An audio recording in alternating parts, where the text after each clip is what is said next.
Support दे सकते हैं। ये वही बच्चे हैं जो देश को सपोर्ट दे सकते हैं, वही स्टूडेंट्स हैं, और ये यंग लोग हैं और यंग एंटरप्रेन्योर हैं।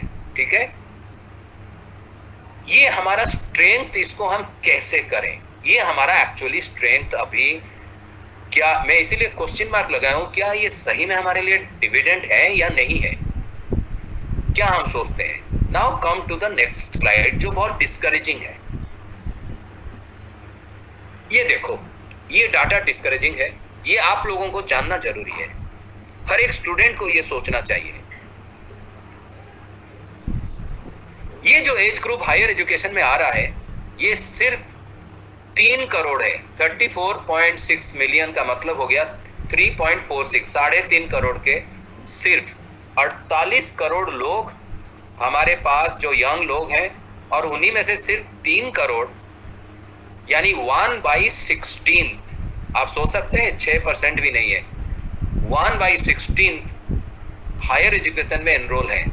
और ये हायर एजुकेशन में क्या एजुकेशन है वो आप देख सकते हो। अच्छा, इसी हायर एजुकेशन में देखो, ये 24.5% एनरोलमेंट है सिर्फ, यानी बाकी जो 75% बच्चे हायर एजुकेशन में नहीं है, पढ़ नहीं रहे हैं।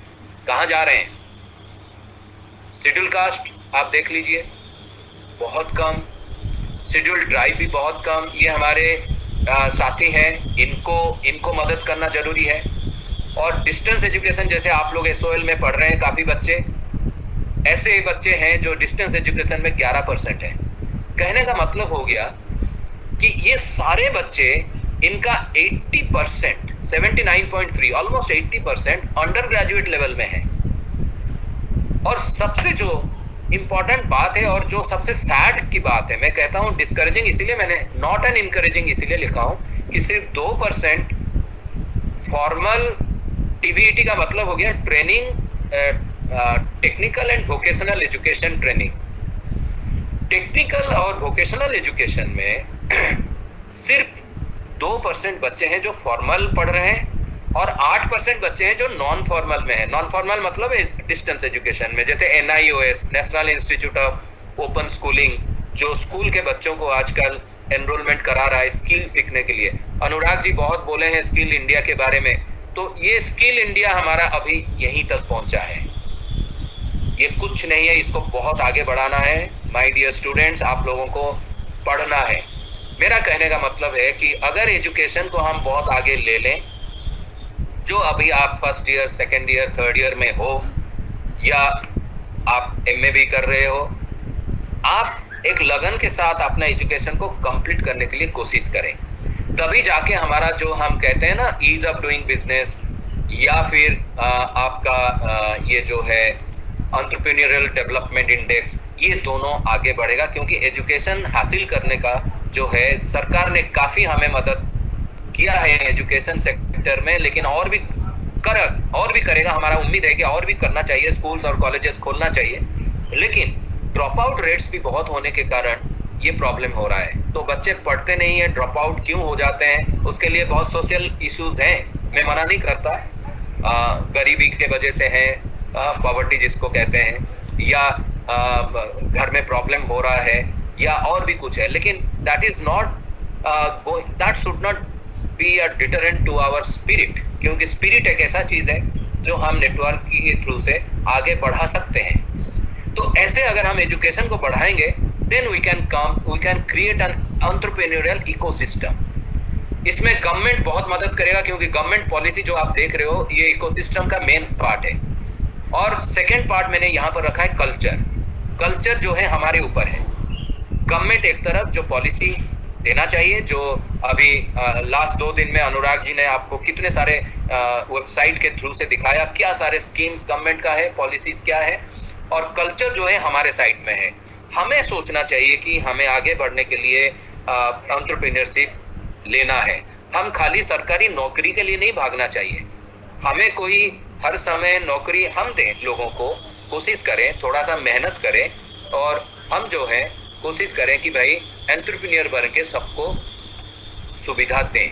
अगर हम ये एजुकेशन सेक्टर को और आप लोग अगर अच्छा नागरिक बनते हो, अच्छा एजुकेशन प्राप्त कर लेते हो, टेक्निकल ट्रेनिंग प्राप्त कर लेते हो, तो बाकी चीज भी इजीली होगा।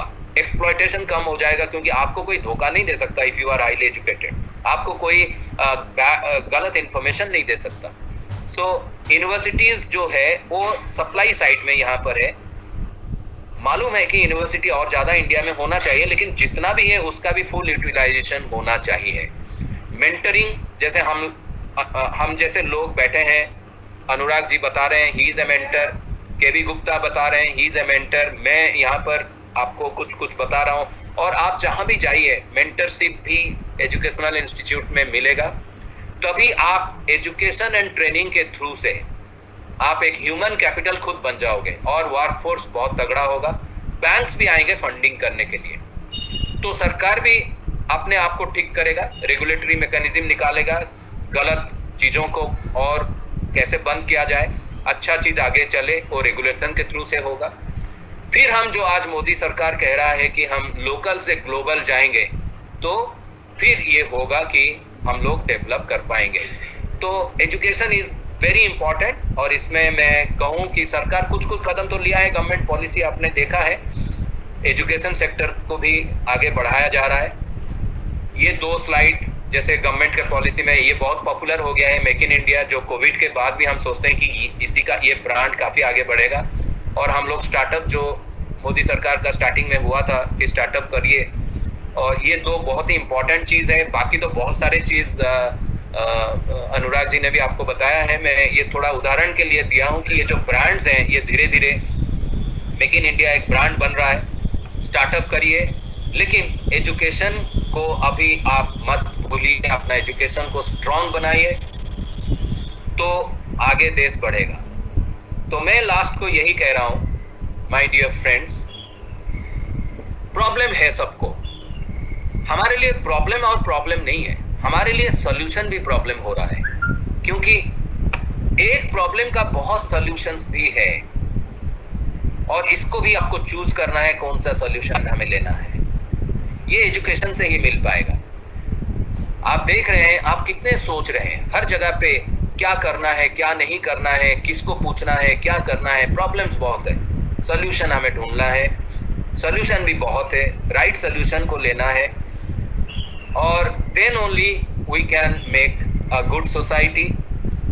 मेरा लास्ट को इतना ही मैं आप लोगों को बोलूंगा कि डियर स्टूडेंट्स, आप एक अच्छा नागरिक बनने के लिए और उसके बाद अच्छा एंटरप्रेन्योर बनने के लिए, अपने आप को सक्षम बनाने के लिए, to make yourself stronger, to make yourself जो आज सेल्फ रिलायंस, सेल्फ सफिशिएंसी का बात हो रहा है, सेल्फ रिलायंस का बात हो रहा है, you can do that by being educated, technically sound, absorbing new technologies, knowing things, okay, and you have to go in, create your own network through this being educated, otherwise it will not be possible. So to make it possible, अपने आप को motivate करना है, mentor के साथ मिलना है, motivate करना है, और एक अच्छा इकोनॉमी, अर्थव्यवस्था बनाने के लिए हमें मेहनत करना है। और इसी के साथ मैं आप लोगों को धन्यवाद दे रहा हूं कि इस समय आप मोटिवेट होके सुन रहे हैं, ये मुझे बड़ा अच्छा लग रहा है, और we are there to help you all, ठीक है। And thank you very much KV Gupta ji, and thank you very much Anurag ji also. I think Midha साहब is also there in the studio, and तो मैं फिर आप लोगों से इतना कह के सबको धन्यवाद देते हुए, thank you all, and thank you students, and thank you anybody who has listened to me. सबसे पहले तो we have to change our mindset. हमको ट्रेडिंग मेंटेलिटी से निकलकर एंटरप्रेन्योरियल एंड मैन्युफैक्चरिंग मेंटेलिटी में आना पड़ेगा एज ए कंट्री। आप लोग आजकल एक वीडियो चल रहा है सोशल मीडिया में वो सोनम वांगचुक का लद्दाख, आप देखेंगे, आपको देखिए मैन्युफैक्चरिंग हमारे ऐसा नहीं है कि मैन्युफैक्चरिंग में हम बहुत वीक होंगे, बहुत सी चीजें हमारे यहाँ अच्छी बनती है। फार्मास्यूटिकल में हम लोगों का मैन्युफैक्चरिंग बहुत अच्छा है, बहुत सी चीजें हैं। जूट, हमारा जूट का उद्योग बहुत अच्छा होता था किसी जमाने में।